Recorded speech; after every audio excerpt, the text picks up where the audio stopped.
family in Hebron and they... My dad's fine. That doesn't really happen.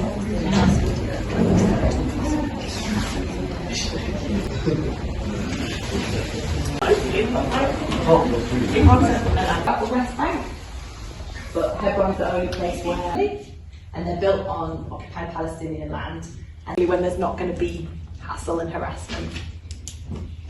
They're only allowed to walk on the left, and then Israeli citizens and probably some tourists that were there, they're not allowed to walk or drive on them. Israeli citizens are allowed to do both, and foreigners as well, so I was allowed to walk on these roads with a British passport. Heard of Shahada Street, military there, so this is a famous street in Hebron.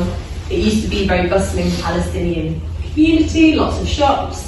They've been closed for many years, and this is one of the streets where Palestinians are not allowed to walk or drive. And there's sort of a regular military presence there. So this is one of the settlements. So as you can see the Israeli flags, that's the settlement. There was a 7-year-old boy, and he wasn't allowed through the checkpoint to go because he had a picture of a machine gun on his t-shirt. Hi, so I'm Sarah. I did 3 months volunteering in Hebron in the West Bank with EAPPI, which is an organisation which stands for the Ecumenical Accompaniment Programme in Palestine and Israel. Today was part of advocacy, so I did 3 months volunteering out there, but the main point of what we do is to come home and advocate for a peaceful end to the occupation of Palestine. So it's really important that people like me do these talks because we want to spread awareness. We want more people to speak to their politicians, to their faith leaders, to advocate for an end to the occupation. So I was based in Hebron, and one of the key things we did there was provide protective presence to school children. So we would walk with children on their way to school, we would stand with them as they came into and out of the school. And the reason for that is because, like many places in the West Bank, but particularly in Hebron, children get harassed by settlers. Sometimes they have stones thrown at them as they go to school. They have to go through checkpoints where the Israeli army might harass them. So we're there to try and deter that, because sometimes the international presence will make people behave a bit better. We also document human rights abuses. So I went out to home demolitions, well demolitions, when children were detained, which happened quite frequently. So it could be 11, 12-year-old children are blindfolded. Sometimes they're beaten when they're arrested. They're detained without their parents being present for them, which is a violation of international law. We would document that, and then that gets passed on to organisations like... Very common practice, the vast majority of Palestinian children that are detained by the military are blindfolded. And again, it would not be the same in the civil system. So Dallah Justice Project, they work quite a lot for Palestinians who live within Israel, and they provide sort of legal advice and support.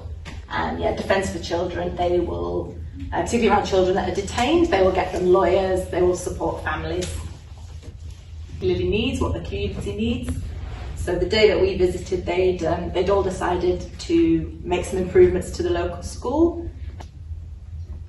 To witness and buy property and seem to endorse.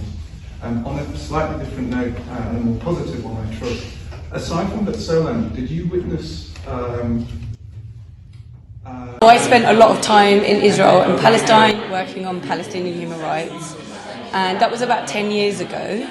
So I've tried to, because I found it so emotionally exhausting, I disengaged from it for about 10 years or so, but I'm always aware of what's going on. And the situation in Gaza right now is absolutely horrific. It is, at its very core, genocide and ethnic cleansing. And I feel like going to talks like this and engaging with people who have a range of views but equally feel what I'm feeling, I think is just absolutely crucial. I think it can feel quite isolating when you hear what's going on, but you don't necessarily have a group of people around you to discuss it openly. So being in a forum like this, where I think everyone here, to different degrees, feels the pain of what's happening in Gaza and what's happening in Palestine more broadly. So I just think it was important to be here, but also recognise that what's happening in Gaza is not something new. Palestine and what's been happening to Palestinians in Gaza, in the West Bank, and even in Israel is something that's been happening for a very long time, for a very, very long time. 70 years plus, I would say. So I think it's important to also come to talks like this to remember this has been ongoing for a while.